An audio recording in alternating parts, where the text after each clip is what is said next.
In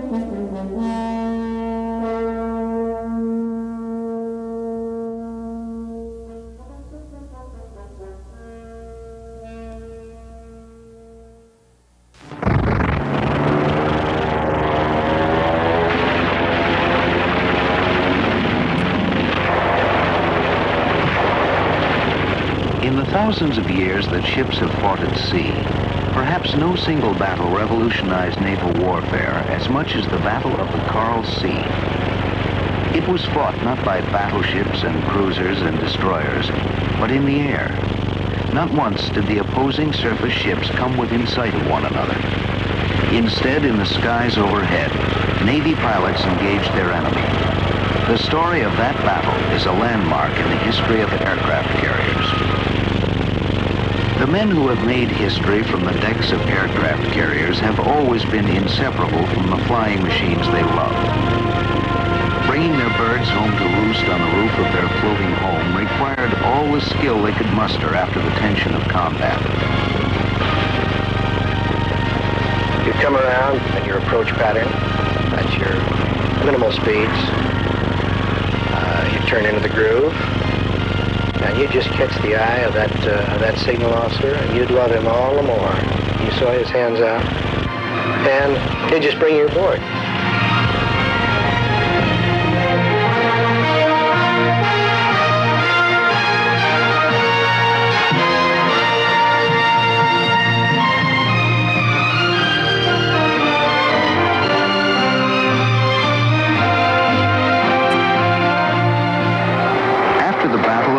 Sea in May 1942, the first naval air battle, there was Midway in June. The engagement that turned the tide against the Japanese forces.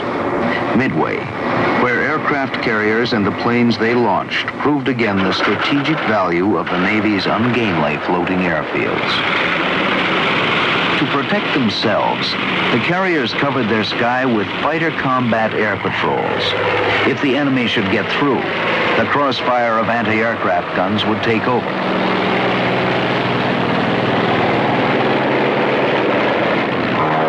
In that deadly airspace over the Japanese fleet, what was it like to push over a dive bomber at 2 miles up and go whistling down to a gun-filled deck? You were keyed up, of course, and you were apprehensive of what was taking place, but due to the fact that we'd had many training missions, we were real seasoned. So I think the only thing that you had was the apprehension of whether you're going to make that bomb hit on that deck or not. But you were kind of thinking of that only, nothing else. There was nothing else in your thoughts. You were just doing the job that you were trained to do, and that was it. Bob Ryder, radio man and gunner, tells how it looked from the rear seat. The radioman would normally call out the altitude to the pilot as he's coming down. 9,000, 8,000, 7,000, and at 2,000 feet you'd holler drop. But then would level the plane out. At this point you were beginning to look out for this heavy flak. And you could see this pattern of explosions behind you, and you could hear this old bulldog type sound going woof, woof, woof. If you tell the pilot to pull it up, and this woof woof sound would go underneath it. For the fighter pilots, even though they worked in teams, it was still, in the end, one man alone in his plane.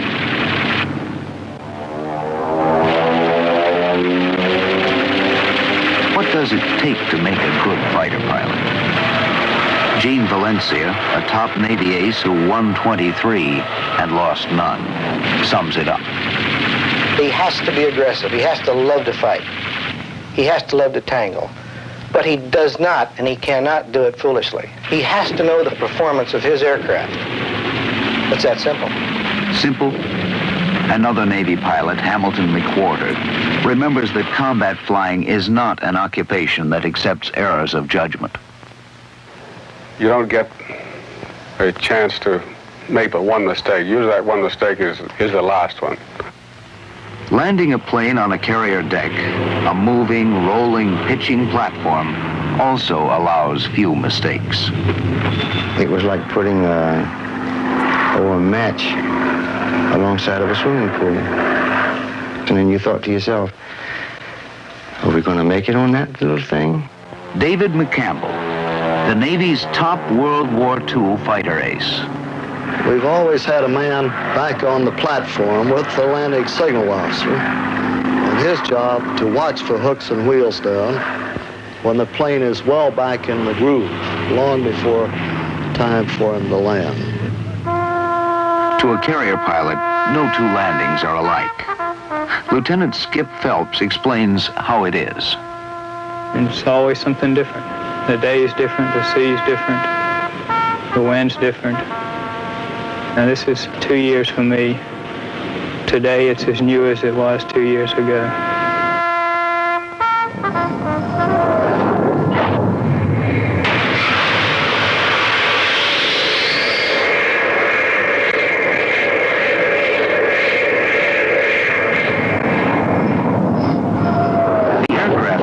As a capital ship of many of the world's navies, has a birthright extending back to the Wright brothers.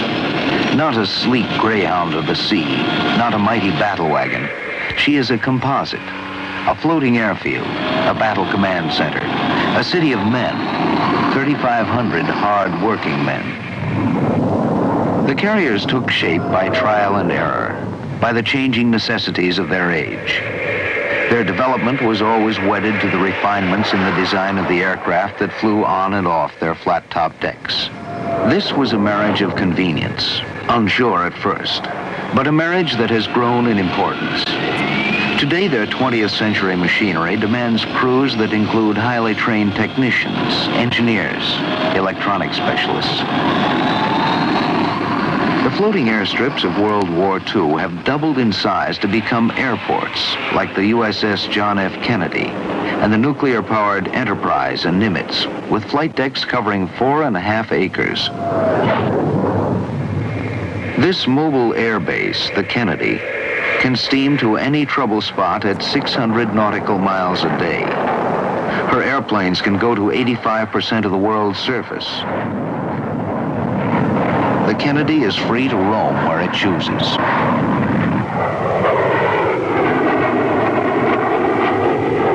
Over the years, American carriers have protected friends and stood off would-be enemies. In peace as in war, they have been the shield and the power of America in a world where no day goes by without threat and crisis.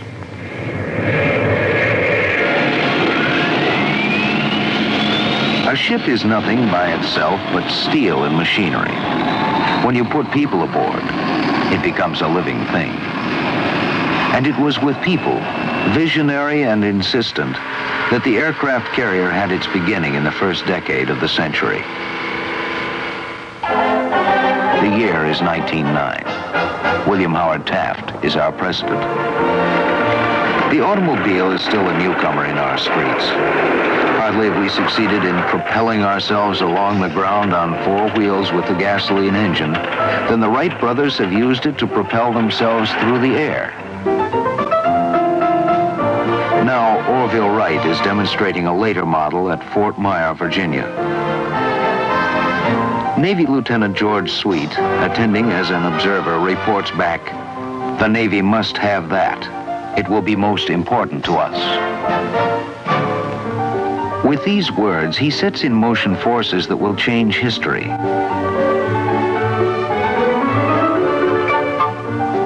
The Navy's first experiments with the flying machine are directed toward a design that will land and take off from the water. Recently, the blueprints for this fragile machine were dusted off, and a replica of the Navy's first aircraft soared out of history. But soon the question is raised, might an airplane be of greater use to the Navy if it could be flown to and from the deck of a ship? In 1910, at Hampton Roads, Virginia, a civilian pilot, Eugene Ely, tests the idea.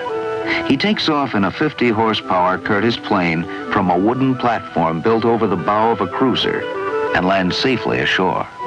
But could a plane return to a ship and land safely on it?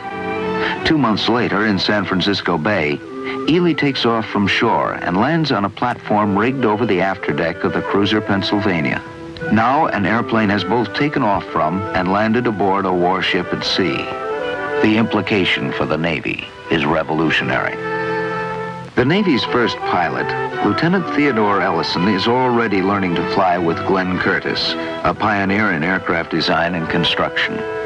The first groups of Navy air pilots to win their wings contain men who will make naval aviation history, men who will lead carrier aviation through a world war.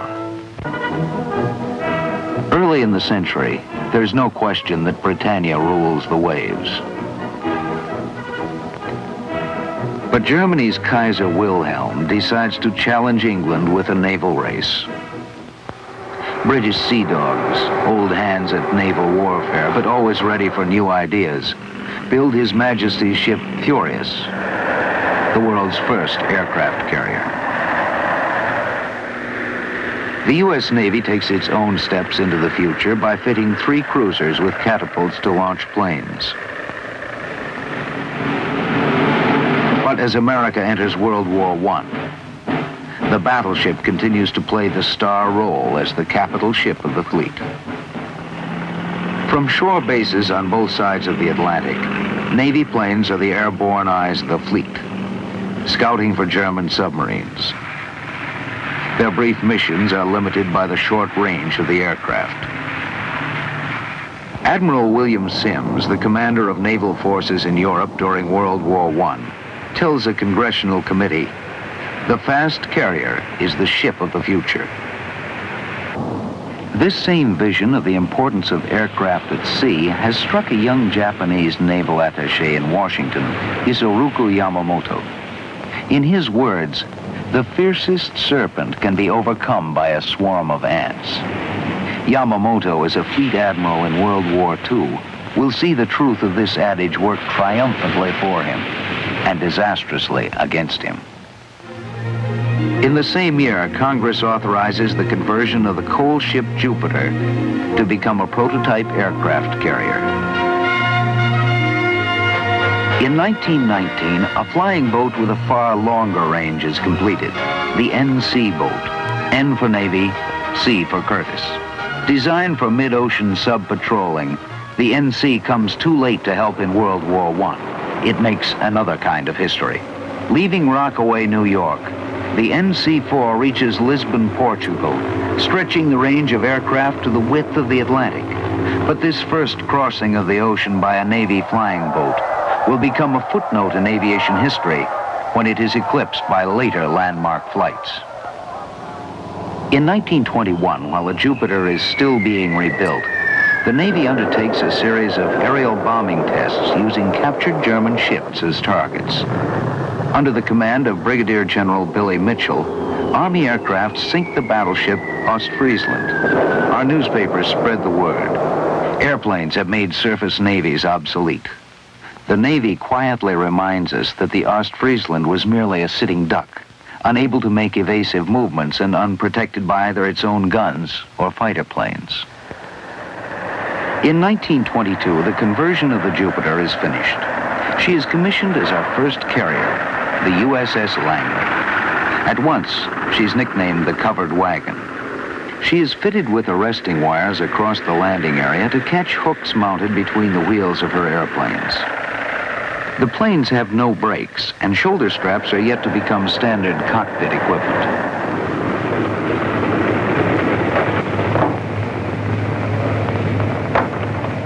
In these days, Navy pilots with tongue-in-cheek define a successful landing as one which the pilot can walk away from.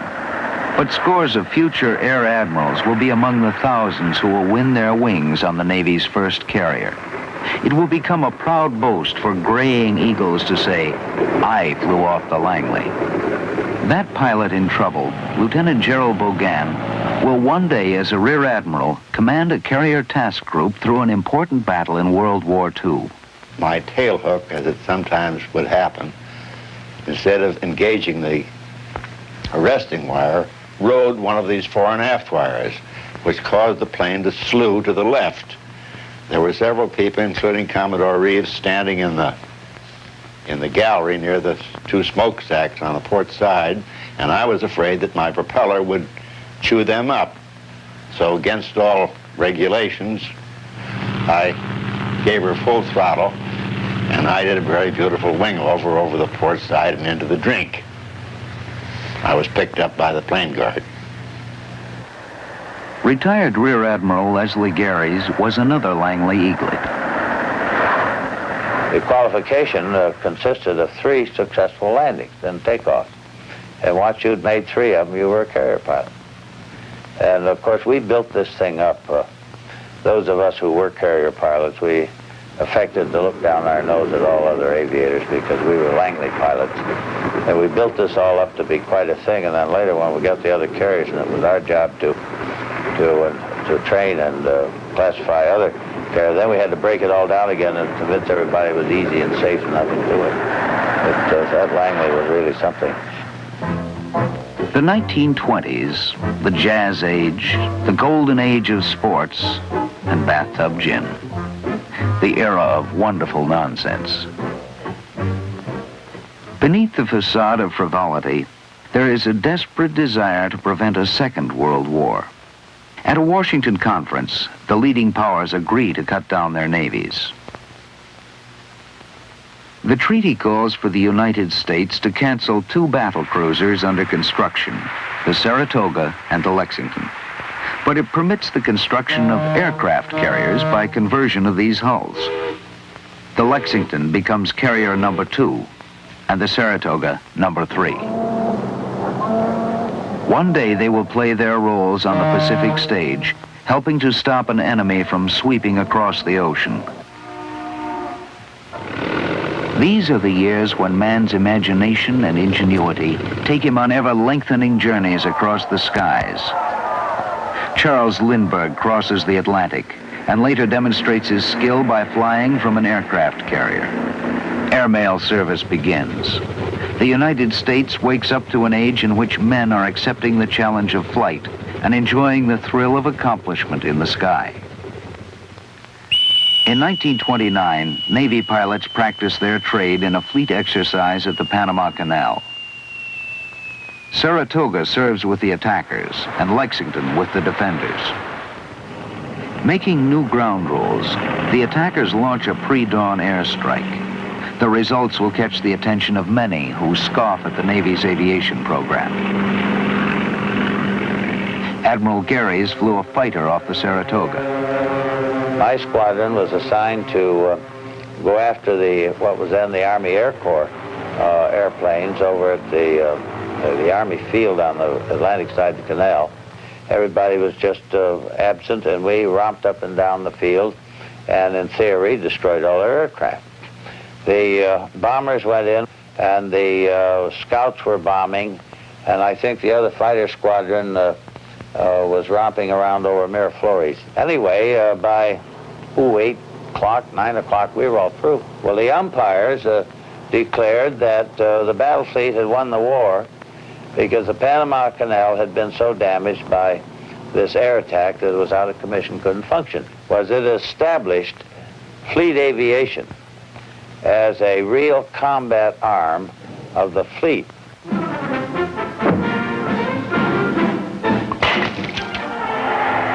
In the years that follow, we add 5 more broad-shouldered heavyweights to the carrier force. Enterprize, Hornet, Wasp, Yorktown, and Ranger. Proud names that reflect the heritage of the nation. Across the Pacific, a nation watches us and also builds carriers. As a Japanese air admiral will one day disclose, our principal teacher in respect to emphasizing aircraft carriers was the United States Navy. We were doing our utmost all the time to catch up with the United States.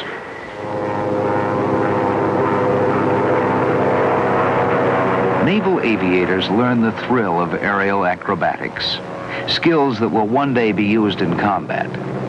Admiral Garys remembers the fun of flying. And I never had so much fun in my life.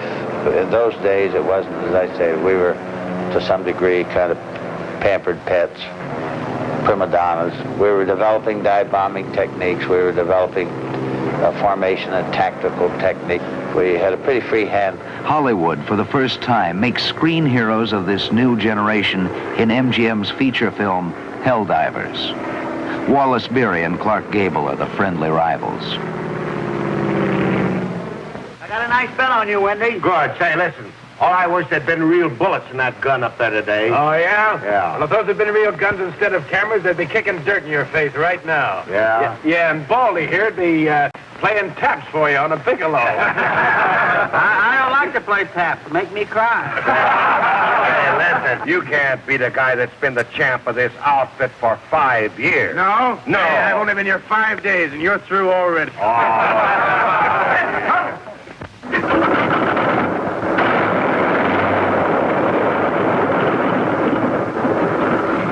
In 1938, in another exercise, Navy pilots are launched from their carrier at dawn. Arriving unopposed, their theoretical attack is a great success. By the rules of the game, an American island fortress has been destroyed. Once more, air power from the sea proves its worth. The island base, Pearl Harbor. This time we had the Saratoga and the Lexington, both in our side. And the idea was that we were going in and wreck the Navy Yard and attack and bomb and torpedo and sink any ships we could find there. In the meantime, the fighters would immobilize and pin down any Air Force fighters we found. 3 years later, the Japanese did it practically the same way.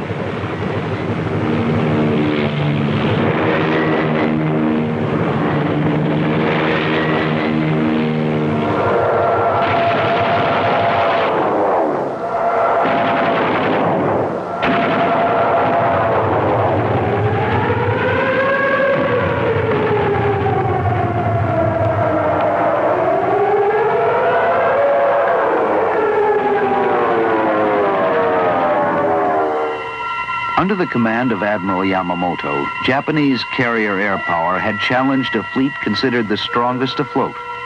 All our Pacific battle wagons are gone. The fiercest serpent had been overcome by a swarm of ants. What was left to stop Yamamoto from making the entire Pacific a Japanese lake?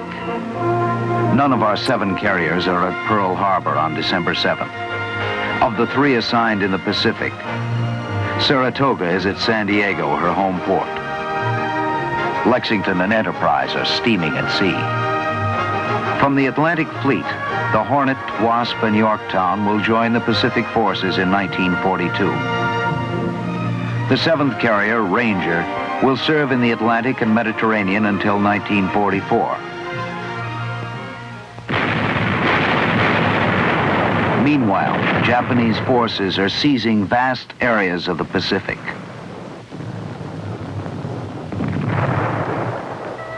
To let the enemy know we are still fighting, Vice Admiral Bull Halsey, commander of what's left of our Pacific Fleet, sends his carriers on hit-and-run raids against the enemy shore bases.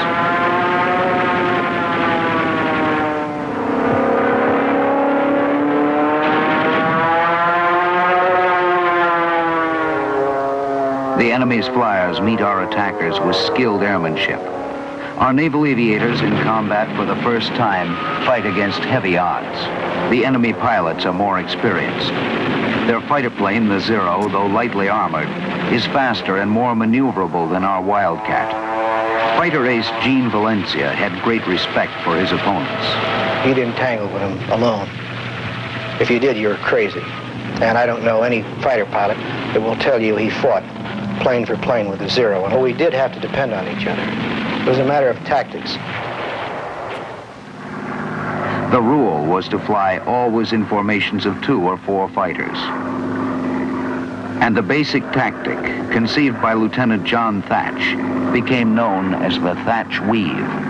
You can't shoot anything if you can't bring your guns around the barrel on it. I would ask myself, now what should we do if we're flying along in a formation? Let's say we've got 4 planes, 2 sections, and we saw an enemy. Well, if you think the enemy can outperform you, you don't turn and run, because he can catch you, and you'll be easy target. You turn toward him. Try to keep turning toward him so he can't get on your tail. I wasn't sure how well this would work, so I went out one morning and I got a hold of a young man named Butch O'Hare and gave him 4 airplanes, and I took 4. It really worked. Edward O'Hare, one of the first aviator heroes of World War II, helped perfect the art of night fighting and scored feats like shooting down 5 enemy planes in a single engagement. One night, he didn't come back. Chicago's International Airport was given his name. Alexander Vrashew, a top Navy fighter ace himself, flew with O'Hare as his wingman. He had a way of presenting a problem not only in the air by example, but by quietly explaining it in a little more detail on the ground if needs be. But you got the message rather quickly and in a way that it stuck with you. Little things like maybe conserving fuel, looking over your shoulder at the right time, or at least before making a run or making an attack. And I can safely say that I saved my life a couple of times by remembering little rules like this.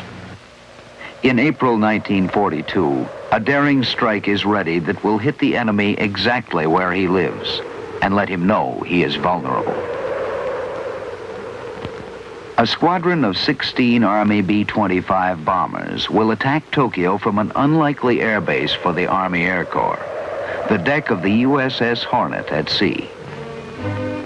For land pilots to lift heavy Army bombers from a carrier took months of training.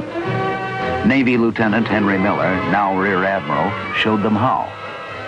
Light loads at the start, medium loads, and then a final heavy load, which was 2,000 pounds over the maximum designed weight of the aircraft. It was a rough day. The wind was blowing, the seas were pretty high. We had to slow down the Hornet because we had so much wind over the deck, and we were taking water over the bow. Jimmy Doolittle was the first one. He, of course, was a crack aviator, and there wasn't a flaw in his technique. And it took 1 hour to get the rest of the planes off. At precisely the time that the first plane was supposed to be over Tokyo, the Japanese radio went off the air. And then it came back on the air and was talking about the enemy planes over Japan. Cheer went up all over the ship because we knew they got in there and were dropping their bombs. It was a tremendous shot in the arm for the great American public. 3 weeks later, the Yorktown and Lexington, in a far corner of the Pacific north of Australia, steamed toward an enemy fleet. Facing them was the test for which the Navy had been training for 20 years.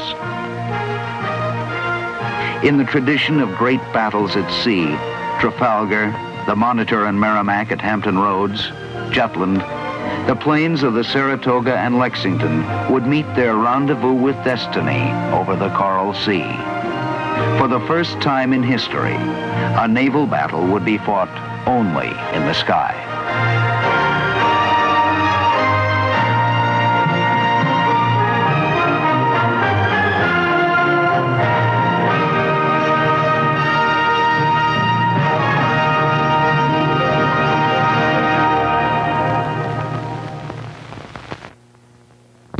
Operations and takeoffs, but the Lexington had gone so long. I said, we just don't have fuel enough to get to Yorktown. It's better to land on a flaming deck, hoping to put the fire out, than to land in the ocean and lose all our aircraft. So they let us land aboard the ship. No fire pressure, any of the hoses throughout the ship, which was just devastating. So after, maybe 2.5 or 3 hours, it got so bad that the skipper said to abandon it. The Lexington sank during the night with her battle flag flying. Also sunk an American destroyer and an oiler. Japan loses a carrier and a second is damaged. Who won? In the view of Captain Ted Tuleha, naval historian, although they sank more of our ships, they did not get Port Moresby, which was the initial aim of their war plan. So the aircraft carrier involved in this battle proved to be the essential instrument. Yet there was another test that was required, whether an entire fleet could be knocked out because of the presence of air power. The Navy prepares for the inevitable next test. New Navy pilots are being trained by the thousands. Shipyards work around the clock. But time is running out. On the staff of Admiral Chester Nimitz, Pacific Commander, a team of code breakers has untangled a mass of enemy radio messages. They contain grim news. Early in June, hardly a month after the Battle of the Coral Sea, and 5,000 miles to the north, Admiral Yamamoto plans a massive attack on Midway Island, a strategic American outpost. His objectives are to secure an advanced base for new all-out attacks on Pearl Harbor and to lure the remnants of our Pacific Fleet to annihilation. The odds are overwhelming. Admiral Nimitz has no battleships against Yamamoto's 9. Only 8 cruisers against 15. Facing 4 Japanese carriers, the Hornet, Enterprise, and hastily repaired Yorktown. But we have the advantage of knowing Yamamoto's plan. Reinforcements are flown into the Midway-based squadrons. The battle commanders, Rear Admirals Frank Jack Fletcher and Raymond Spruance, place their 3 carriers in wait north of Midway. Wade McCluskey, then commander of the Enterprise Air Group, now a retired Rear Admiral, remembers how it started for him. I was called into Admiral Spruance's cabin, and he told me then it could be a turning point because we had very few ships left. So if this was going to be a major battle and we were defeated, well, that meant the end of the war practically. Then it was 8 o'clock before we actually got a report of the Japanese striking force, which included their carriers. And then it became our time to take off. Fiercely, unflinching, knowing the stakes, 8 waves of our airmen go after the Japanese fleet. Dive bombers, torpedo planes, and fighters. The American carrier pilots, with the odds stacked high against them, will score an incredible victory. About 5 after 12, using binoculars, and I was still at 19,000 feet, I discovered straight ahead about 30 miles the Japanese striking force. Unaware of the nearby American carriers, the Japanese are caught at a great disadvantage. In the sights of our dive bombers as they scream out of the sky, are Japanese flight decks packed with airplanes and high explosive bombs. The Japanese pay a heavy price. When the Holocaust ends, their 4 carriers with their planes and a cruiser are at the bottom. What makes Midway so distinctive, in contrast to the Coral Sea, is that it was a decisive battle. Clearly, this was the end of, the beginning of the end of Japanese naval power in the Pacific. But we also pay a price. Our carrier Yorktown is lost and more than 100 airplanes put out of action. We had terrible disasters, and I think particularly with our torpedo planes. These were really old-fashioned types of aircraft to engage in a modern battle. And the torpedo squadrons which took off from the 3 carriers we had available got slaughtered. One was wiped out completely. This was Torpedo Squadron 8 under the command of John Waldron. There was 1 survivor. His plane crashed, but he was fished out of the sea a little later. The 1 survivor of Torpedo 8 at Midway is George Gay, today an airline pilot. Most of us were brand new ensigns right out of training. When we got to Midway and were to make our takeoff, it was the first time we'd ever carried a torpedo, pickle as we called them. We just went into the fleet, tried to get around the destroyers and then the cruisers and things to take whatever came first as a target. They had about 75 airplanes down there trying to eat us up, and we only had 15, so we didn't last very long. I was tail end Charlie. Last aircraft in the whole formation. And I was kind of sitting back here watching this whole thing. I made my attack on this carrier, and I somehow got in close enough to drop my torpedo and get through. Well, I couldn't use this hand. I had a bullet in here and one in this arm. The Zeros jumped on me again out on the other side and shot me down. So when I came back to the surface, bumped into my life raft. Also, this black cushion. I didn't want them to pick me up. So I put this cushion over my head, and I would turn this sideways to any ship or anything that was close, and I could watch them out of the corner. I'd see through this thing. They were looking at me with binoculars, but they'd see this thing and assume that it was a box or a piece of debris or something rather than my head bobbing up out there, and they passed me up. I was able to stay there all day, even though they were picking people up all over the place. I'm sitting right in the front row here of this big battle.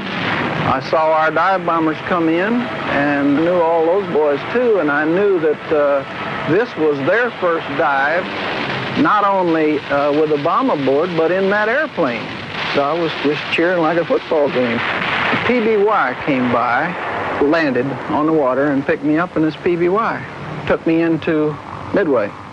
I lost about 24 pounds during that time. When I got down to Pearl Harbor and the Admiral came in, Admiral Nimitz, he said he wanted to know about it. A fisheye view and a front row seat to the biggest naval battle in history. Well, I'm kind of proud of that. I don't want to go through it again just to lose 24 pounds, but it was something to remember. A grateful nation comes to idolize these flyers who can leave their mobile airstrip with no assurance it will be afloat to come home to. In all their jokes, they laugh off the mortal danger of their trade. One pilot, amid the chaos of an aerial dogfight, radios to his squadron, "Buy war bonds. Somebody's got to pay for all these fireworks." Another, overwhelmed by Zeros, radios his ship, "I've got 4 already and 30 more cornered." The deck crews scoffingly call the flyers Airedales, but worship them. The flyers make no secret of their own respect for the deck crews. I trusted the man that put that aircraft under me, and I think that's a supreme compliment you can pay somebody. The enlisted man, whether he's the man in your squadron or whether he's a shipboard deck handler, the man that unhooks your tail hook, the man that catapults you, or the man that moves you between planes. Gene Valencia. My plane captain was 19 years old, 18 years old, Sammy Bell from the Essex. And I just have to ask him, is the plane ready to fly? One subject is strictly taboo. In the wardroom, after a mission, as they count empty chairs, their only comment is breathing silence.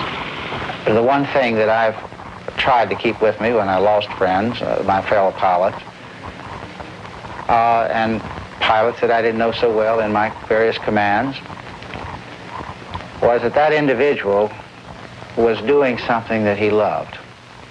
By mid-1942, a little brother of the attack carrier begins to come off the ways in increasing numbers.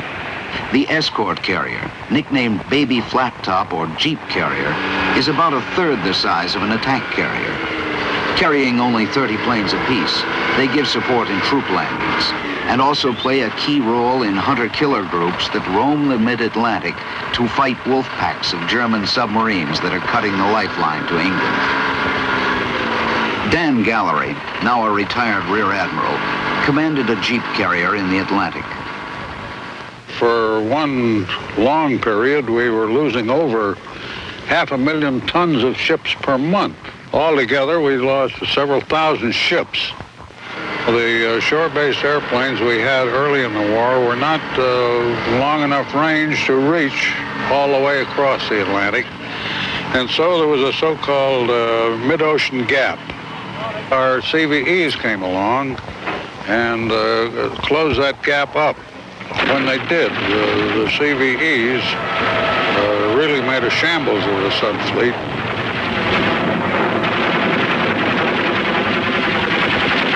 In this bizarre war between birds and fish, the jeep carrier Guadalcanal manages to capture a whole live submarine. We took it in tow and brought it home, and incidentally, it's now parked at the Museum of Science and Industry in Chicago. In the Pacific, both sides have been so badly mauled that there are no major fleet engagements for a whole year. We use the pause to bring out a new generation of carrier planes. The Wildcat fighter gives way to the Hellcat and Corsair. Swifter, more agile, they fly higher and have better guns. The dive-bombing Dauntless is succeeded by the Helldiver.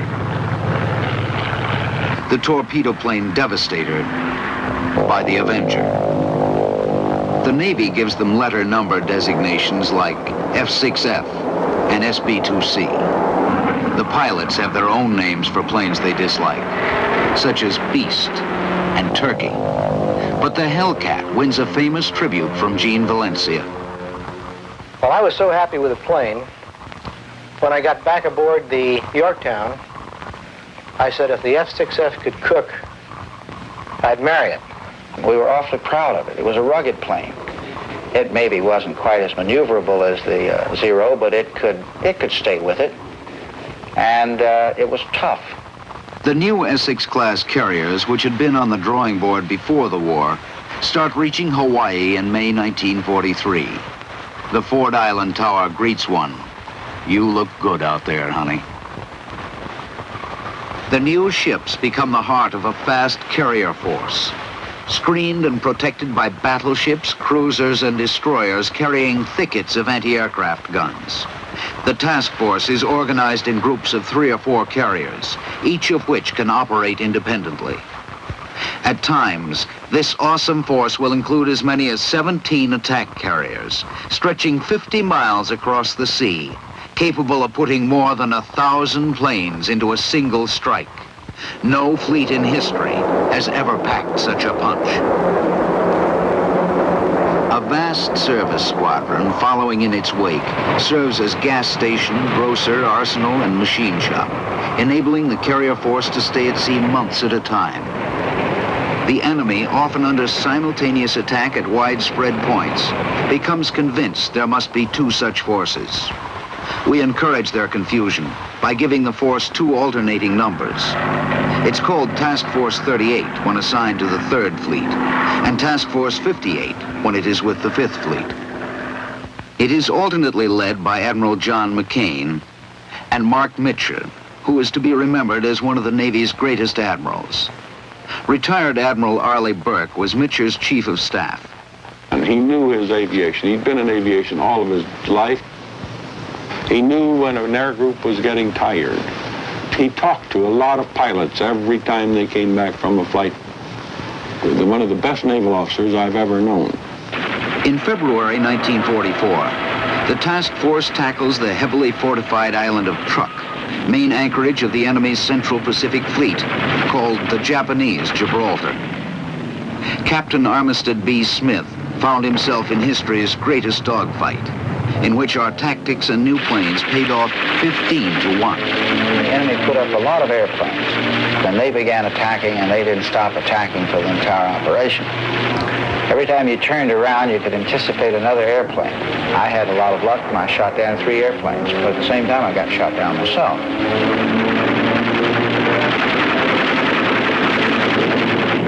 At Truk, as in other Pacific battles, submarines aid in picking up downed aviators. Retired Rear Admiral Richard O'Kane skippered the Tang. About noon on the first day, we received the first report. By the time the Tang finished the job, it was on course for Pearl Harbor with 22 very happy downed pilots on its passenger list. As far as I know, and I've inquired, every lad that came down alive was rescued. There were no prisoners taken. Moving closer to the Japanese homeland, it leads to one of the great Navy legends, an overwhelming air victory that a flyer nicknames the Marianas Turkey Shoot. Later in the June afternoon, Mark Mitcher sends his flyers after the retreating enemy at extreme range. Alexander Vrashew was one of those flyers. I know that a lot of us gave a salute as we were going across the deck, because we figured that that was the longest carrier strike. It just didn't seem too probable that some of us may get back. So, but we went into it with that realization, and before you know it, the 2 hours passed, and we hit them somewhere around 6:30, just before sunset. Mission accomplished. But night has fallen. In the dark, hundreds of flyers grope their way home, fuel running low, unable to locate the carriers. Aboard the Hornet, Rear Admiral Jocko Clark gives the word to his carrier task group. Lights on. The task force takes a calculated risk that no enemy forces are within striking distance. Admiral Mitcher passes the order. Across the whole task force, running lights and searchlights pierce the black night to guide the pilots in. We knew that there were land-based aircraft that could come down from Iwo Jima, from that area, and there might be some Japanese carrier aircraft too. But the admiral said just as soon as we got into the wind, we turned on the lights. Alexander Brashew was returning. I just couldn't believe that anyone would turn on the lights. It was against, like you say, all doctrine. It was against all experience. It wasn't until they said land at nearest base, and then the signal getting stronger, that I was able to visualize that it was, in reality, that very point, that the lights were turned up for us. As we move to liberate the Philippines, the Jeep carriers have their finest hour in the battle for Leyte Gulf. Never intended for a major fleet engagement, a division of these midgets suddenly find themselves facing the big guns of an enemy battleship force. David was face to face with Goliath. Retired Vice Admiral J.P. Whitney was a Jeep skipper then. He remembers sighting the Japanese battle wagons coming toward him. They looked like pagodas, walking on the water. Here they were, coming over the horizon, right straight for us. Well, there wasn't anything to do but to turn around and start running. While this was going on, of course, we were arming the rest of our planes, but in order to launch, we had to turn right back into the Japanese fleet again, because that's where the wind was from. Of course, all this time we were under fire, you understand. On the CBEs, we had one 5-inch gun on the stern. Well, in order to maintain morale, we were throwing smoke at that time and everything else. The carriers launched their air groups to pound the enemy fleet from the sky.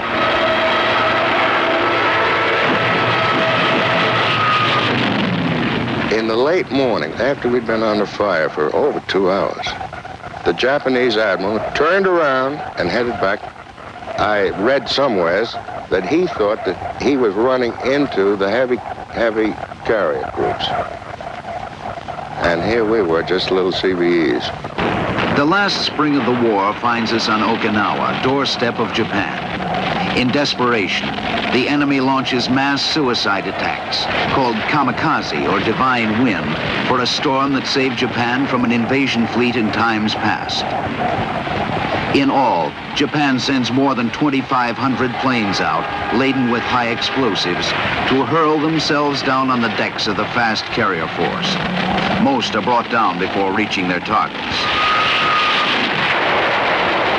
Some fulfill the goal of the divine wind. But the task force continues to operate throughout the Pacific and becomes known as the fleet that came to stay. Not one Essex-class carrier is ever sunk.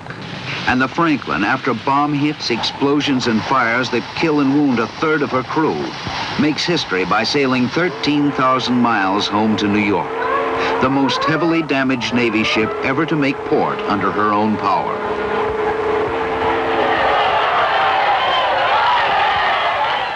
With the Japanese surrender in 1945, a war ended in which the aircraft carrier had taken the place of the battleship as the spearhead of naval power. Our carriers had been required to cover great ocean areas. and their aircraft to hit targets against the opposition of powerful sea and air forces. This they did. And their role did not end with the war. Simply by being on hand, the Navy's powerful gray diplomats have been a stabilizing influence around the world.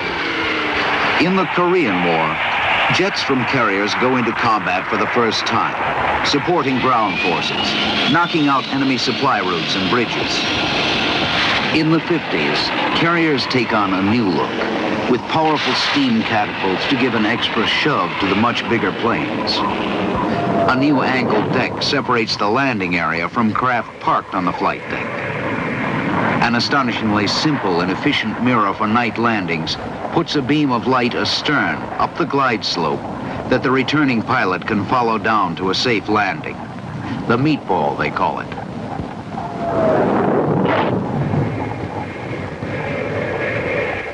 In the missile crisis of 1962, carriers helped blockade Cuba until the Russians take their nuclear rockets home. As new carriers like the Forrestal and Kitty Hawk go to sea, older attack carriers switch to the role of submarine hunter-killers, with radar systems that see over thousands of square miles of ocean and sonar that can hear down to its depths. In Vietnam, a new Enterprize, 8th ship with that name, and the largest ship ever built, joins Task Force 77. On its nuclear-powered engines, this marvel can cruise 20 times around the world without refueling. New planes like the Phantom, Crusader, Skyhawk, Vigilante, Corsair, and Intruder have taken their places on the catapults of our Navy's carriers. Captain Julian Lake, skipper of the John F. Kennedy, has seen carrier flying come of age. The type of flying that we do has become highly precision. We're doing things now that they never dreamed of doing back in the early days. We take the whole air wing complement of a modern attack carrier and operate it in just about all kinds of weather conditions, day and night. Back when I started flying, the night business was a specialty. To the new pilots who fly the new planes, Artie Doyle, a retired admiral who won his wings a half-century ago, pays this tribute. The first plane I handled probably didn't cost more than a few $100, a few $1,000. Think of a young ensign, graduate of the training command, being given a $3 million airplane and told to land it aboard an aircraft carrier. They're the cream of the country. In the half-century since a coal ship was converted to become our first aircraft carrier, a whole new world has come into being, with new confrontations, new crises, and a naval doctrine in which the carrier serves as the primary guarantee of the free use of the seas. I think the best word for the attack carrier, or for the aircraft carrier itself, is versatility. It has run the gamut from being a tool to support amphibious operations to showing the flag.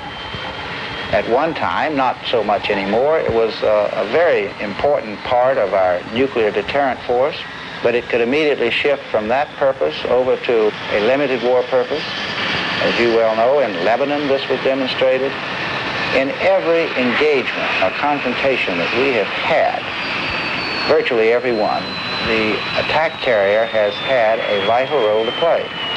And I see no lessening of that role for many, many years to come. More than ever, the tribute that World War II correspondent Ernie Pyle paid the aircraft carrier still holds true. A carrier is top-heavy and lopsided. It has the lines of a cow. It doesn't cut through the water like a cruiser, knifing romantically along. It just plows. Yet a carrier is a ferocious thing, and out of its heritage of action has grown its nobility. Every Navy in the world has as its #1 priority the destruction of enemy carriers.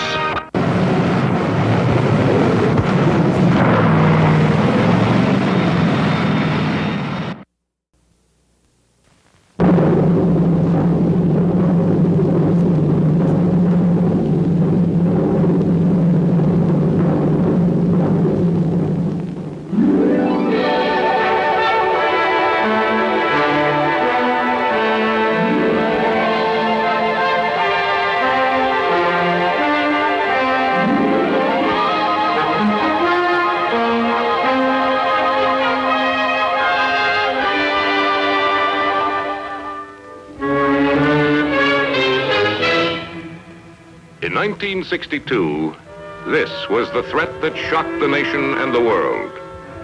The introduction of Russian missiles on the island of Cuba, 90 miles from our coast, lying athwart the trade routes linking North and South America and the entrance to our Gulf ports. Strategically situated to disrupt the operations of the Panama Canal.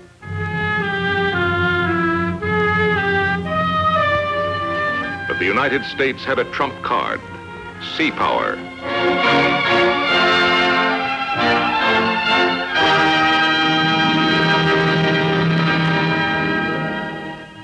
As Admiral Mahan wrote in 1890, to control the seas, it is necessary to have the power of offensive action, to be able to deny the enemy the use of the sea, and to close those highways to which commerce moves to and from the enemy's shores, and to use the seas for our own purposes.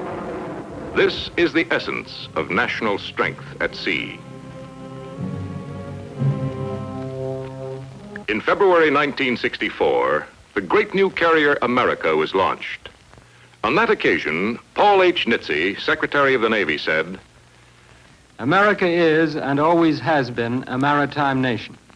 Our export and import commerce is geared to a sea-based transportation system augmented by aircraft systems.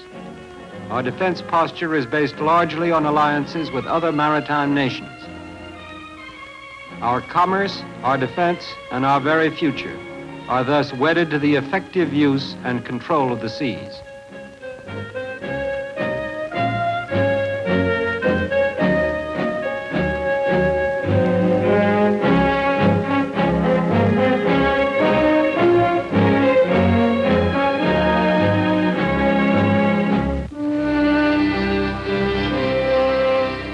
The roots of America's maritime strength go back to the days when the men and women who rode the Mayflower braved the bruising elements in search of freedom and opportunity.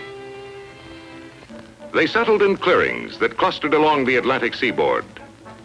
And when danger threatened, the men of action who had learned their saltwater skills as whalers, fishermen, and traders became the sea rovers who helped to build a nation. Their names are known to the generations of their heirs. Thomas Truxtun,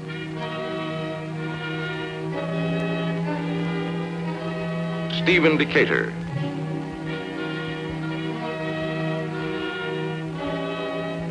Edward Preble, Isaac Hull, John Paul Jones, and they would leave a legacy to be long remembered, words to live by in the skirl of battle, in the valleys of despair. I have not yet begun to fight. Don't give up the ship. In those early days, we had the men. We've always had the men, but our ships were few and the opposition strong. George Washington was one of the first to voice the need for better ships and stronger fleets. He said, in any operation and under all circumstances, a decisive naval superiority is to be considered as a fundamental principle and the basis upon which every hope of success must ultimately depend. Washington, with the help of a large French fleet, defeated Cornwallis at Yorktown, and we had won our independence. 20 years later, we found ourselves fighting the French on the high seas to retain our freedom.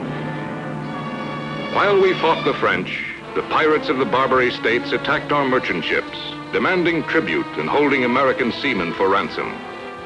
America's reply was, millions for defense, but not 1 cent for tribute. At Tripoli, the United States Navy once more proved its courage and seamanship, and won new respect for the young nation. But our ships were still harassed by the English, who boarded our vessels to take American seamen they claimed to be British subjects.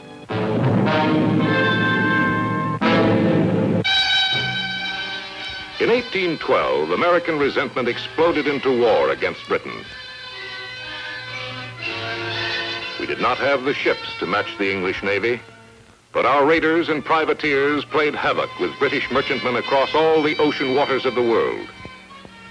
Still, we were not able to cut off the trade routes, nor restrict British ships from the seas.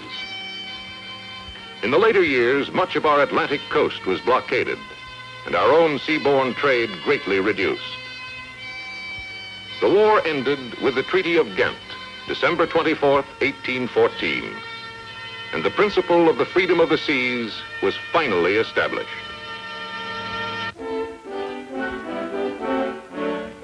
The years that followed from 1815 to 1860 saw only minor conflicts on the seas.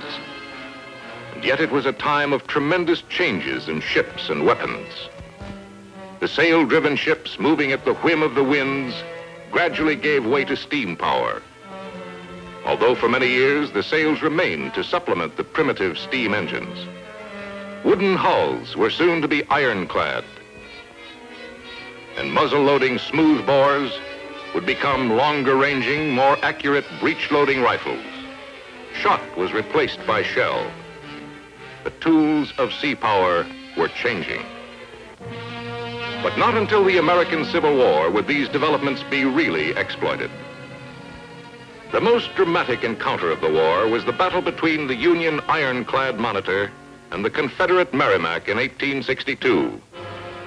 And for the next 40 years, ironclads were a powerful influence in ship design, both in the United States and overseas. Unable to meet the North in a battle of fleets, the South relied on hit-and-run tactics of privateers and commerce raiders. But the North had more ships and greater industrial capacity. And in the end, the northern blockade of southern ports and river traffic assured the final victory by cutting the flow of materials needed to wage war. Before the end of the war, the United States Navy had 700 surface ships. But by 1870, the number had shrunk to less than 200. Only 52 of these were in full commission. While most political leaders and many naval men relied on our distance from Europe to keep us from war, other men began to question the security of our passive defense.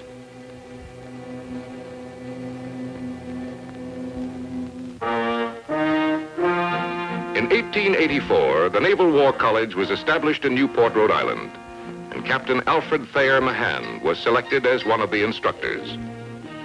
As he prepared his lectures, he came to the conclusion that control of the seas was an historic factor that had never been systematically appreciated and expounded. This became his aim, to put into words the pattern and philosophy of sea power, based on the examples of modern maritime strategy and strength. Sea power is more than naval power. It is the balanced strength of combat ships, weapons, auxiliary craft, commercial shipping, bases, and trained personnel. It is backed by industrial capacity and the character of a nation's people. Command of the sea assures its possessor of freedom to move upon it at all times, and to deny its waters to enemy ships in the event of war. England, acting on these facts and dominating the trade routes to America, Africa, and Asia through the geographical position of our homeland and overseas bases, has become mistress of the seas. Mahan saw similar advantages in the geography of the United States and the islands of Japan. He advocated a canal across Central America to stimulate Pacific commerce and to assure the United States control of a major American trade route. Mahan's books won a worldwide audience, especially in England, Japan, Germany, and France. America reacted more slowly. The prophet was slow to be honored in his own country. Fortunately, among his strongest supporters were Henry Cabot Lodge and Assistant Secretary of the Navy Theodore Roosevelt, who used many of Mahan's ideas in forming national naval policy when he became president. It was Teddy Roosevelt who sent the Great White Fleet around the world to dramatize America's growing naval strength, who carved a canal across the Panamanian Isthmus to provide a new flexibility to our fleet. As early as 1896, Mahan had warned against the military continental ambitions of Germany. In 1914, the threat became an explosive fact in a war that for the first time would be waged in 3 dimensions: by surface ships, by light aircraft, by submarines.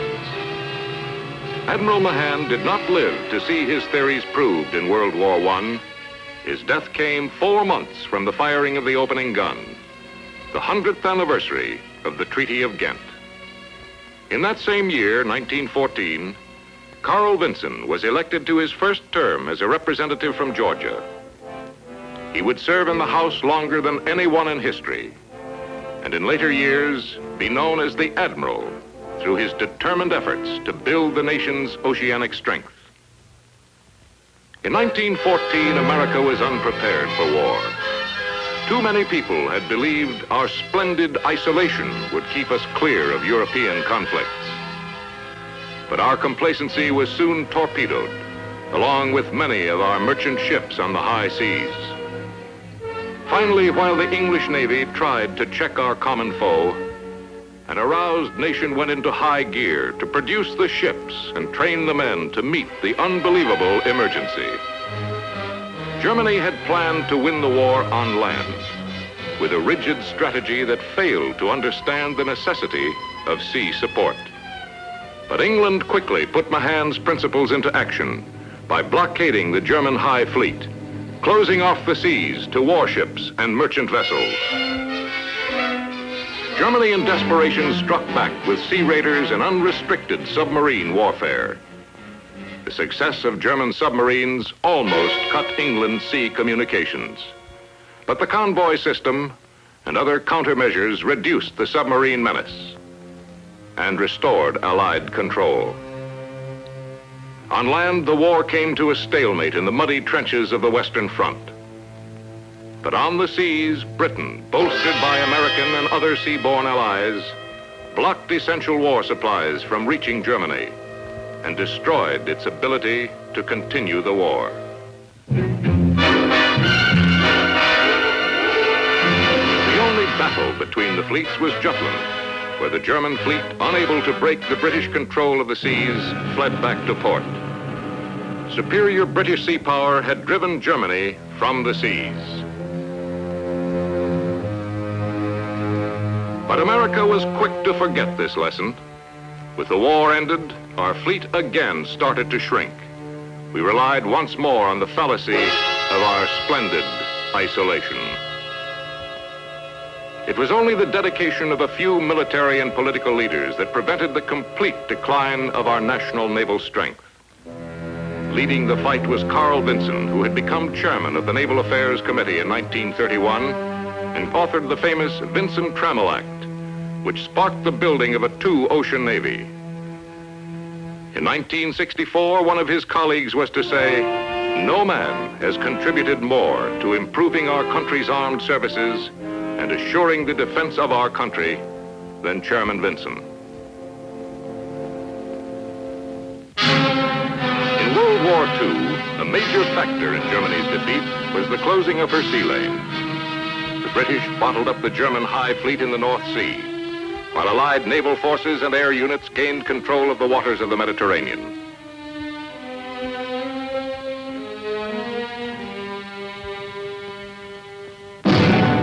Germany's major threat at sea was underwater warfare. Winston Churchill said, "The only thing that ever frightened me during the war was the U-boat peril."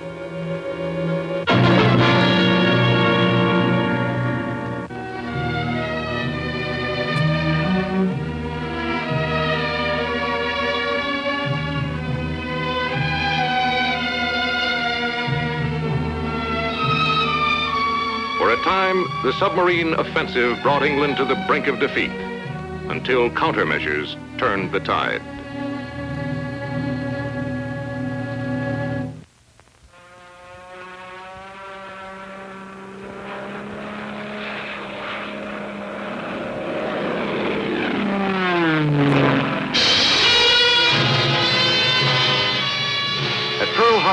Japan proved it had absorbed the lessons of Mahan, an offensive initiative in the concentration of power.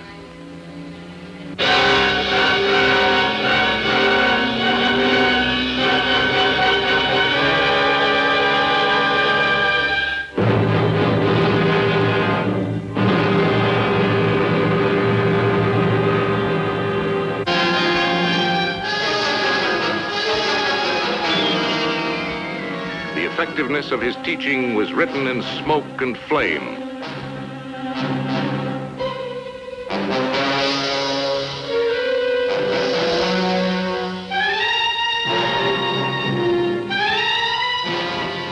In sunken ships and sudden death. At first, we were on the strategic defensive. Then gradually our striking power grew.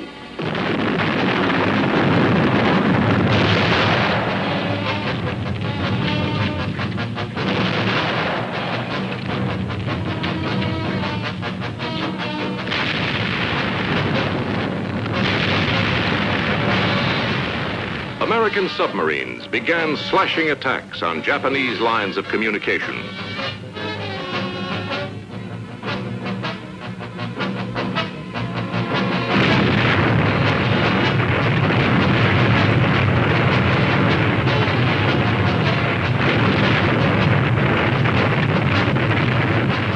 Then came the swift-moving task forces, spearheaded by carriers, and the extended striking force of naval air.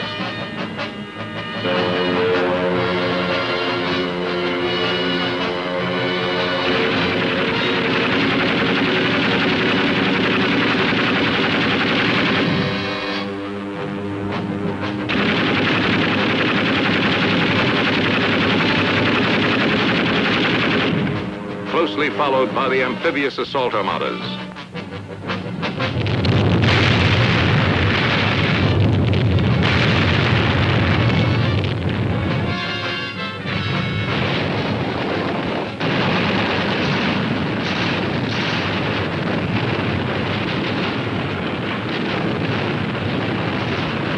They were commanded by leaders who combined the philosophies of Mahan with the seamanship and courage of men who long ago had won the nation's independence.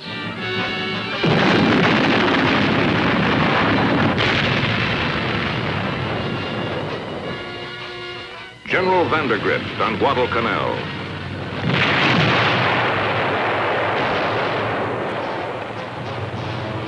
General Shoup on Tarawa.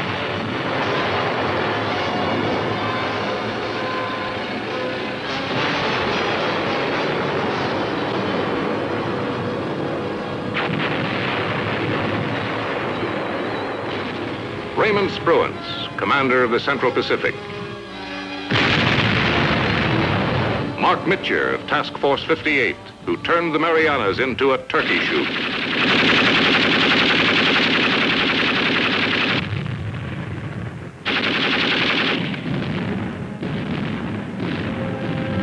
Bull Halsey, whose third fleet in the Battle of Leyte Gulf destroyed the Japanese fleet as an effective fighting force.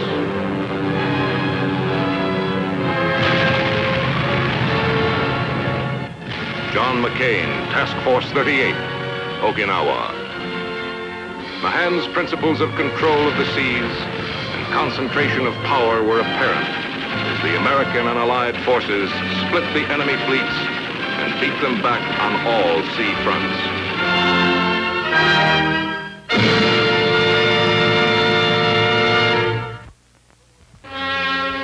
Without control of the seas, with her fleet gone, her sources of supply shrunken, Japan no longer had the ability to carry on.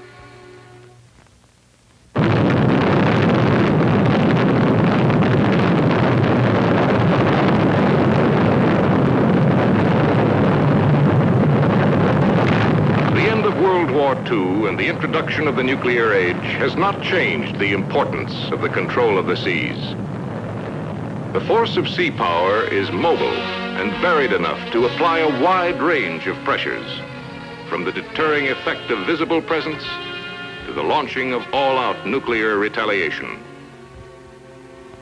The communists have become increasingly aware of the value of sea power, of the ocean highways, and the sea control implicit in the strategic choke points of Panama, Suez, Gibraltar, and Malacca. They will take what they can get. They will take what we let them have. They will draw back if we show them we are not going to be buried a spadeful at a time.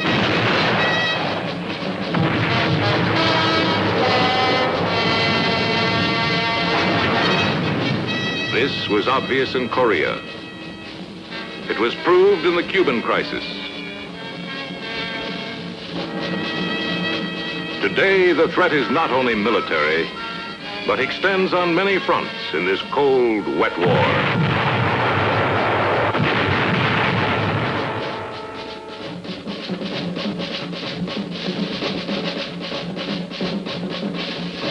America can control the seas only by meeting the challenge in all arenas.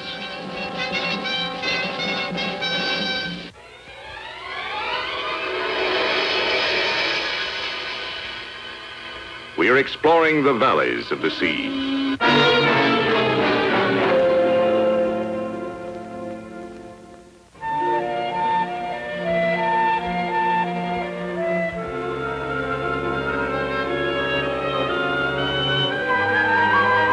Mapping the ocean's bottom and seeking new sources of food and minerals.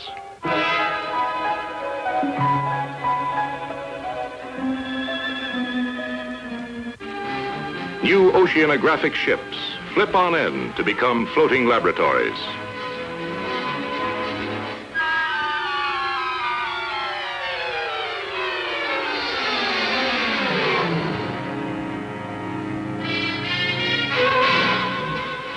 Strange craft ride on hydrofoils at surprising speeds.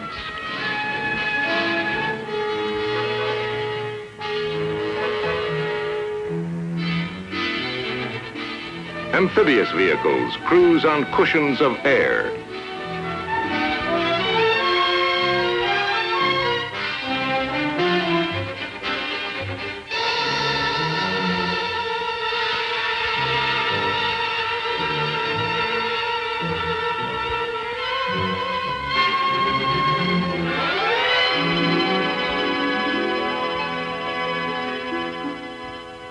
We are exploring new techniques in marine assaults.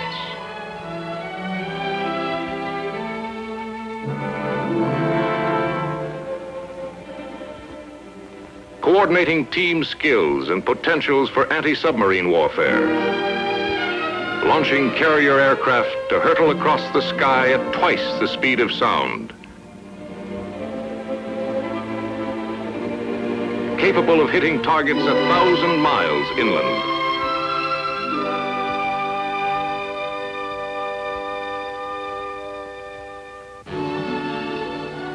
Nuclear-powered submarines have opened a new area of operation in the Arctic.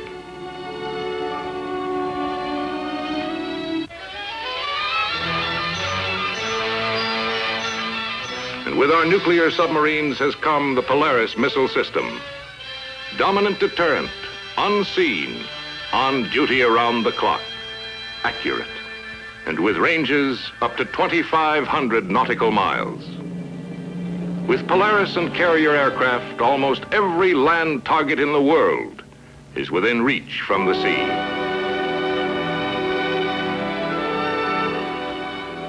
Nuclear energy, the power of the future, is already installed in some of our newest surface ships. The carrier Enterprize, the cruiser Long Beach, and the guided missile frigates Bainbridge and Truxtun. With nuclear power, our ships can go for years without refueling and are ready for action anywhere in the world. Among the greatest advantages of our naval strength is mobility. Always moving, easy to disperse, it offers no target to ballistic missiles. These moving communities of sea power are mobile bases that are not subject to the whims of local politics. They can be deployed over 3/4 of the Earth's surface, alert to any emergency. We live in a diminishing world. In 1522, Magellan circled the globe in 3 years. Now our nuclear ships can do it in less than 2 months. The barrier of sound is broken. Weapons of armor have changed. But the basic principles of sea power are still valid.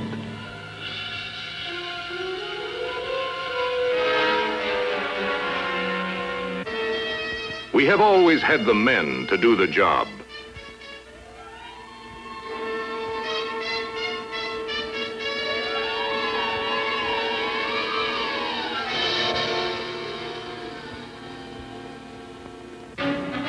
But in the uncertainty of this modern world, we need not only men, but also the most advanced achievements of naval science and technology to assure the responsive strength of United States sea power today and in the years ahead.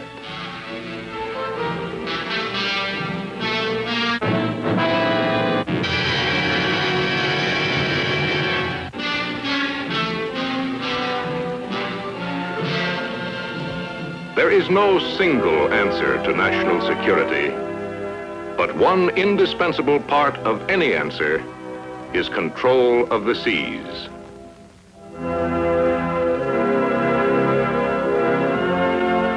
Sea power, vigilant, resourceful, and responsive to the needs of free men in a free world.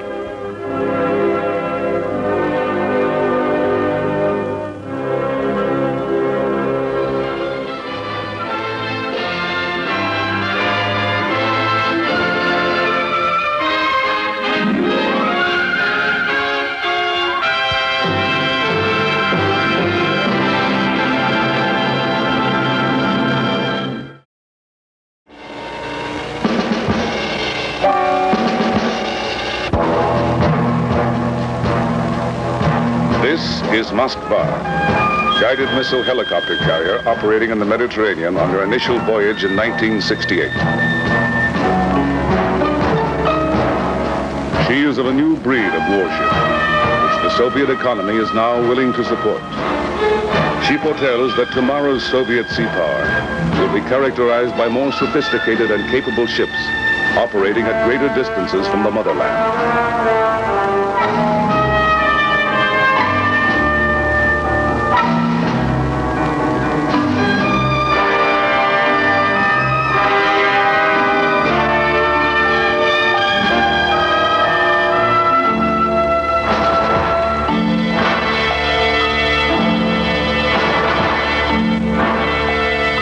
The Navy of the Union of Soviet Socialist Republics is, in current standing, the second-ranking Navy in the world.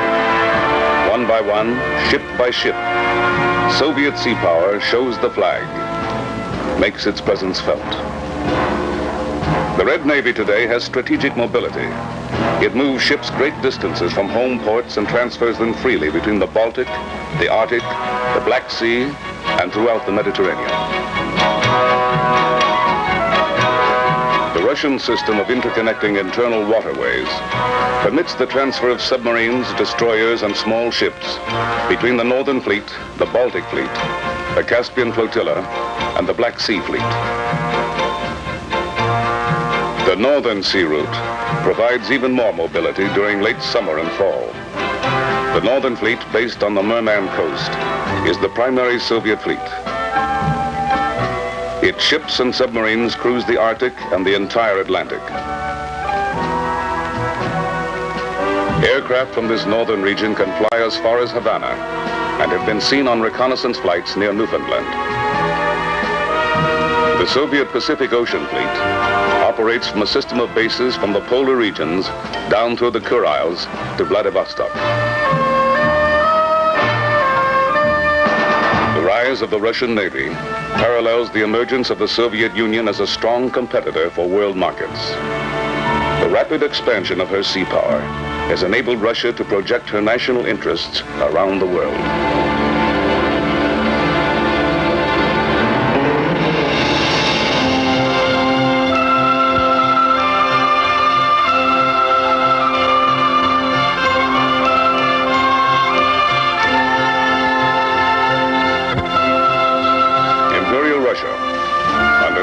Nicholas II, a major power and a ranking world naval power.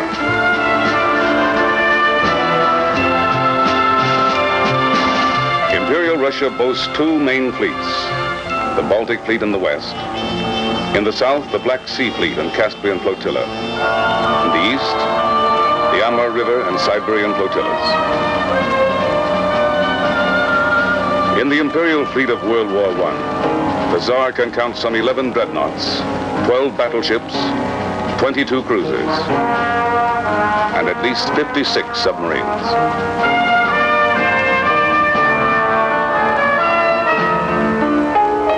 This fleet will be surrendered, scuttled, or sunk in the years of revolution which will sweep away old Russia.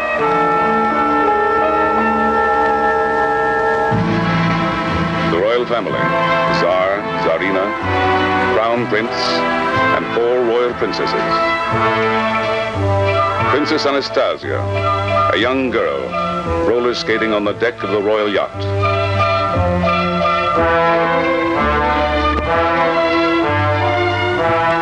Across Europe at Sarajevo, Archduke Ferdinand walks to his destiny. And Europe is at war.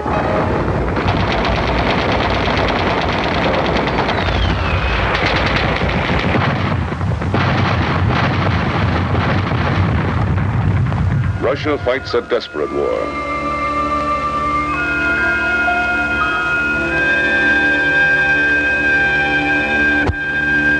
In the south, the Black Sea Fleet mounts a successful amphibious assault against the Turks. But Russia finds herself cut off in the open Mediterranean by guns and mines in the Turkish Straits. The war is unpopular at home. Leadership at home and on the battlefield is inept. Russia suffers more wounded, missing, and dead than any other combatant. Her casualty rate, 76%. The October Revolution, 1917, highlighted by a Navy revolt. The sailors at Kronstadt Naval Base march on the Winter Palace. In this Soviet film version, the cruiser Aurora, standing off in the Neva, fires on the palace. The revolution is in motion. And within months, the Tsar and his family are murdered. The revolution becomes a civil war. The battle rages for 3 years across the motherland.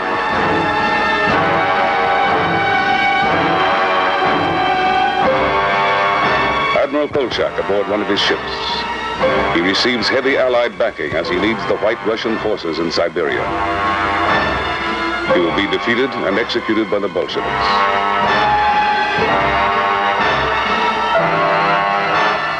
One of the most famous sailors of the Revolutionary Navy, sailor hero Dybenko. He addresses his men. He and his comrades will emerge from the Civil War with what a shell of a navy.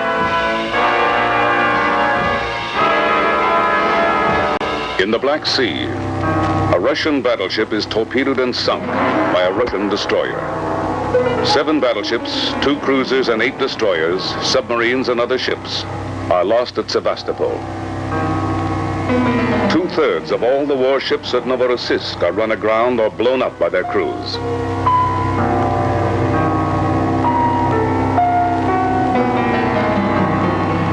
Of the once proud Baltic Fleet, only a handful of ships survive. But worse days are to come.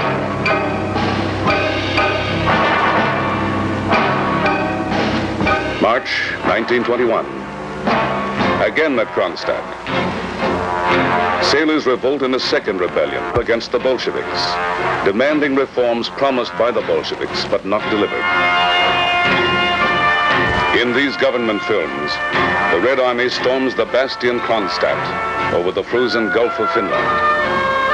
The defenders hold off 3 attacks, and when overrun, the survivors are shot. The Navy, dishonored and all but destroyed, stands condemned. And Lenin not only distrusts the Navy, but doubts its usefulness. 1924, Soviet Russia gains recognition from Western powers. But the father of the revolution, Lenin, is dead.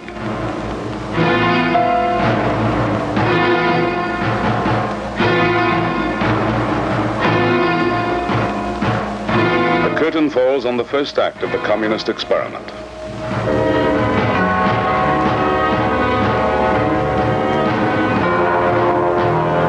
Stalin begins the next act as he sets in motion his iron rule. By 1927, 2 reconditioned Tsarist battleships operate in the Baltic. A small defensive navy begins to emerge. Under Stalin's regime, the first 5-year plan begins in 1928 to build up Russia's industry and her defenses. The Navy receives low priority. Its first new ships are destroyers, torpedo boats, submarines, and cruisers for defense of the homeland. Battleships and aircraft carriers will have to wait for later years. Aircraft construction and parachute training are a part of the new military buildup. It becomes a public sport as well.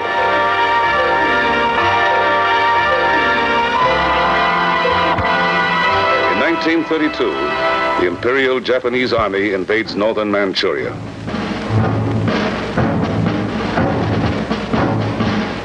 Stalin orders the buildup of a Pacific Ocean fleet.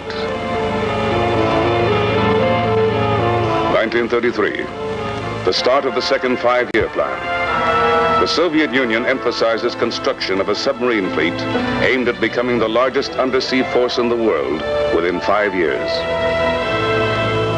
The Stalin White Sea-Baltic Canal is completed, and Stalin is aboard the flagship of the new Northern Flotilla on the first trip from Leningrad to Murmansk. For the first time, the canal offers Russia an exit from the Baltic to the White Sea and to the North Atlantic, free of foreign control. I am very happy today because one of the hopes which I cherished for 16 years has been realized. And I believe sincerely that the most impelling motive that has lain behind the conversations which were successfully concluded yesterday between Russia and the United States was the desire of both countries for peace, the desire for the strengthening of the peaceful purpose of the civilized world. With new naval bases in the Arctic and Pacific, the 17th Party Congress calls for an all-out warship building program as part of the third 5-year plan. 3 former Tsarist battleships are modernized and fitted with larger caliber main guns. The construction of 6 heavy cruisers is ordered. But old suspicions from Kronstadt still persist. Commanding officers of Imperial Navy background are particularly pressured to conform to communist doctrine. The commissar, an officer second in rank only to the captain, is aboard each ship to ensure party loyalty. In the 1930s, naval officers regained status and some independence from the commissars. But this is short-lived. The shadow of the Great Purge falls upon the nation and the Navy. The Great Purge, the years of terror. Stalin's enemies, real and imaginary, are executed. Over half of the members of the 17th Party Congress are shot. Hundreds of thousands fall in the bloodbath. And the people, fearful of the truth, must pretend it isn't happening.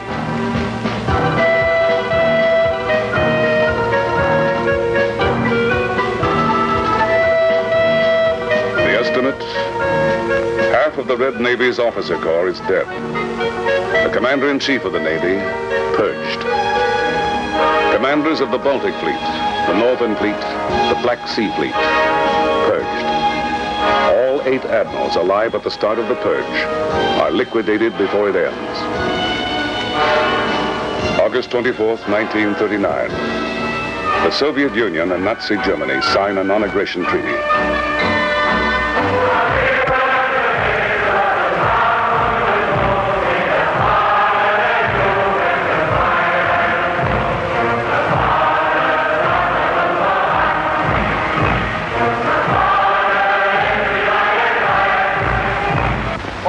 Dämonen einriss, in das Gefüge unserer einzigen Bewegung gekommen sei.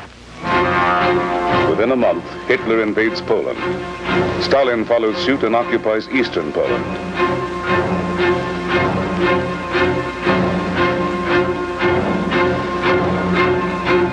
Europe is at war.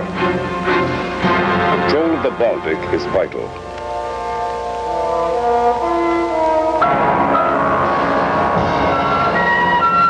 German naval units move on the treaty port of Danzig and take ports in the Polish corridor.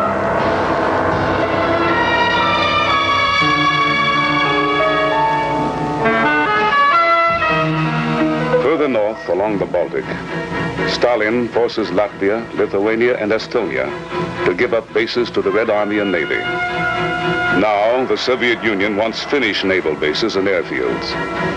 But Finland resists, and the Russians strike across the border. For 105 days, the Finns hold. And then, the end. Overpowered, outgunned but not outfought, Finland grants Soviet demands.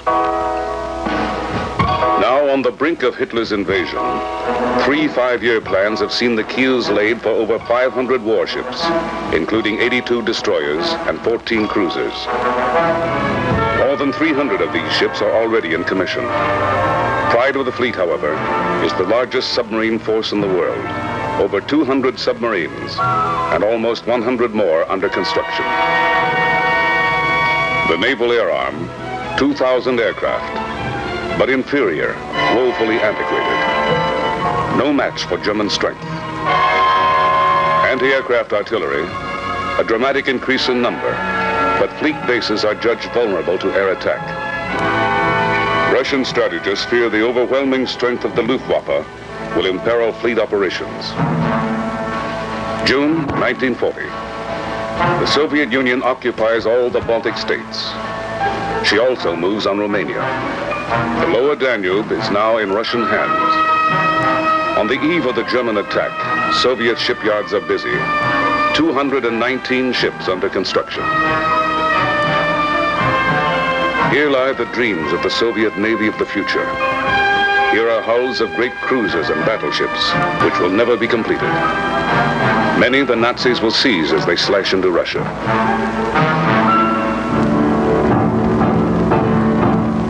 Soviet fleet bases are vulnerable from the land.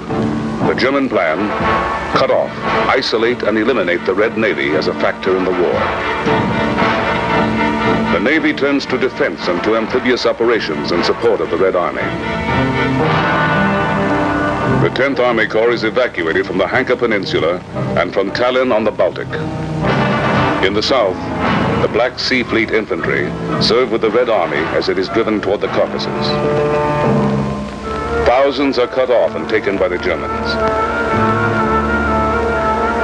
During the first years of war, Soviet naval operations at sea are confined to minor actions, patrol and supply of bases. In the north, the Finns quickly cut the White Sea-Baltic Canal. With the Germans, they blockade the Gulf of Finland, largely containing the Red submarine fleet. A few break the blockade and operate in the shallow Baltic. But throughout the war, Russia's huge submarine fleet is of little use, except for limited action north of Norway in the Arctic. 1944. The Red Army is solidly on the offensive. The Navy supports in over 100 amphibious landings on inland waterways, behind and on the flanks of the enemy. In the south, landings in the Crimea. In the west, the Baltic Moon Sound Island landings, 2 of the largest Soviet amphibious operations of the war. River flotillas aid the army. They range and control the Danube, the Dnieper, the Volga, and other key waterways. But during all of World War II, major Soviet surface units do not fight a single battle, either in coastal waters or at sea.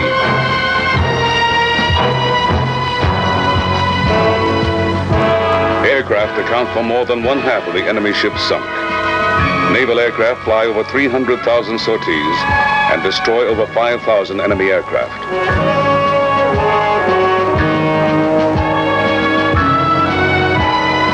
although the Soviet Navy wins little as a result of naval action during the war, it gains important strategic prizes in the post-war world. They regain the former Baltic states and all East Prussia, formerly part of Germany. The Black Sea Fleet now controls the mouth of the Danube and enjoys access to ports in the new satellite countries of Romania and Bulgaria. Even though the Soviet Union has fought only 10 days against the Japanese in the Pacific, it now has control of parts of Manchuria, Korea, all of the oil-rich island of Sakhalin, and the strategic Kuril island chain. But the Red Navy's greatest gain is the opportunity now to finally exploit its long-planned role as a dynamic force in a broadened national strategy. With the fall of Germany and Japan, the USSR is no longer surrounded by powerful maritime enemies. Now she may begin again to rebuild both her economy and her navy.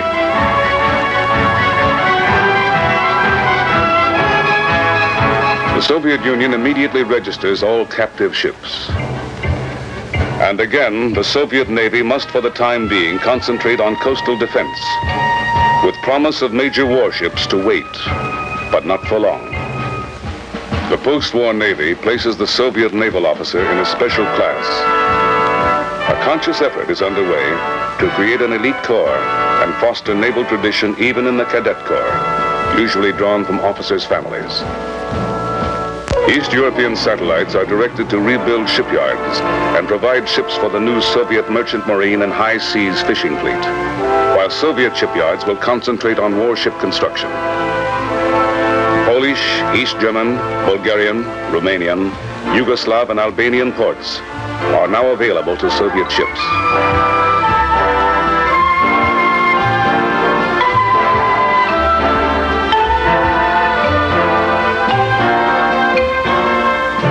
(1953), and Stalin is dead.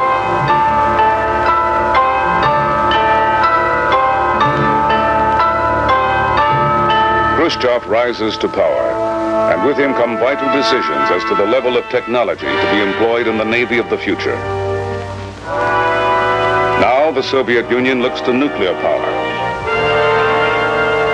It develops long-range cruise missiles launched from aircraft, ships, or submarines, as well as submarine-launched ballistic missiles.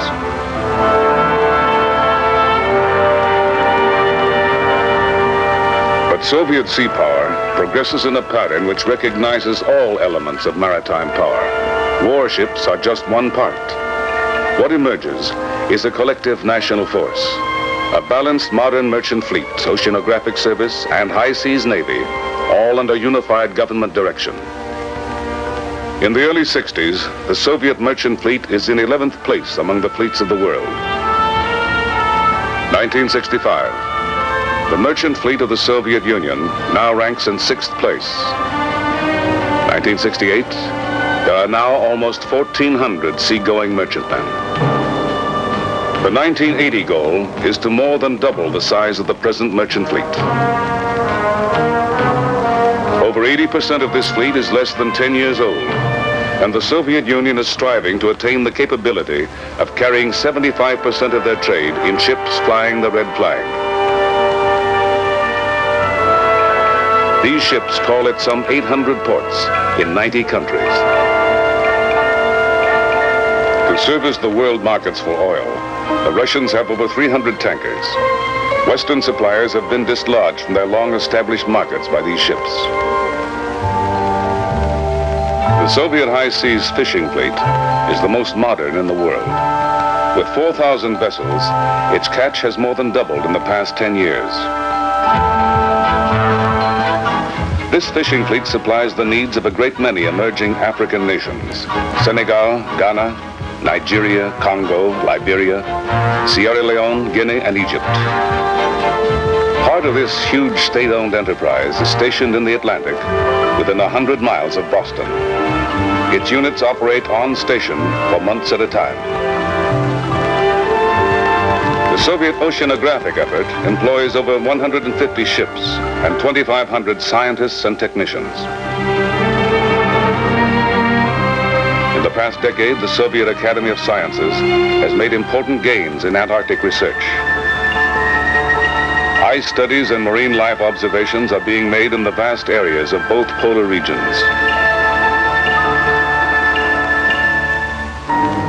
To support the Soviet effort in oceanography, there is an extensive network of marine scientific stations along the vast Soviet coastline. North of Japan, special research attention is given to the Kurile Island chain. To complete this balanced ocean force, the Red Navy under Fleet Admiral Gorshkov is organized in 4 main fleets: the Northern Fleet, the Baltic Fleet, the Black Sea Fleet, and the Pacific Ocean Fleet. To make their ships harder to identify throughout the world, the Soviet Navy makes random changes in the pendant numbers of submarines and ships as they transit freely from home waters. On occasion, numbers are even painted out. Mobility is the key to the present-day Red Fleet.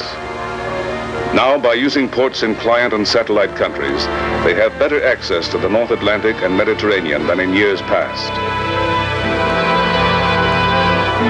In the Mediterranean, replenishment anchorages provide logistic support without international obligations. In this replenishment anchorage, 2 Dawn-class tenders support submarines, cruisers, and destroyers. Depending on the season and the political climate, the Soviets have deployed 30 to 50 warships and auxiliaries from the Black Sea and other fleets to the Mediterranean. Today, the Soviet Navy is benefiting from the far-sighted planning of the 50s. Her submarine force is the largest in the world, approximately 350 undersea craft, all built since the end of World War II. About 1 in 7 is nuclear-powered. 35 can fire ICBMs from beneath the sea, and over 40 can fire the cruise missile.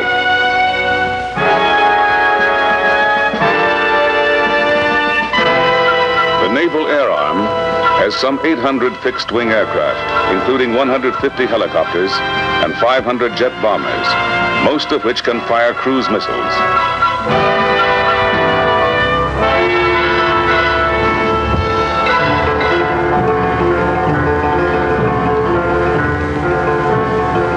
This task force patrolling the Mediterranean reflects the success of the Soviet fleet building program. A product of the early Khrushchev era is the Kinder-class guided missile cruiser.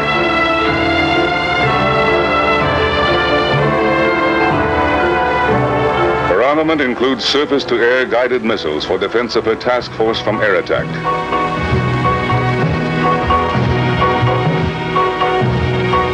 Among 200 destroyer or escort ships in the Red Fleet, 6 or more of this class are operational in 1969. Another new design in the modern Soviet Navy, this Kashin-class guided missile frigate. The largest warship in the world having gas turbine propulsion, she is capable of 35 knots. This is Moskva. She is the largest Soviet Navy ship, armed with guided missiles, guns, torpedoes, and helicopters. Boasting an impressive array of sophisticated electronic sensors, she represents the current high watermark in Russian ship design. Today, Soviet ships can patrol off any coast in the world. They may be oceanographic research ships, merchant vessels, fishing trawlers, submarines, or surface warships. But they are all part of the same maritime force.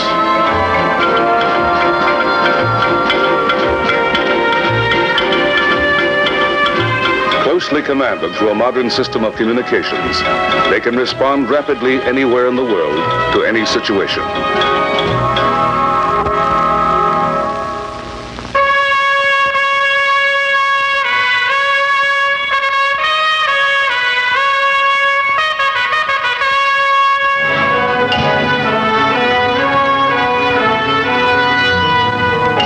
This has been the rise of the Soviet Navy, of Soviet sea power. From the Tsarist fleet of 1917 to the present modern, mobile, well-coordinated ocean force. And this ship, Moskva, symbolizes a challenge challenge of Soviet sea power to Western preeminence on the oceans of the world.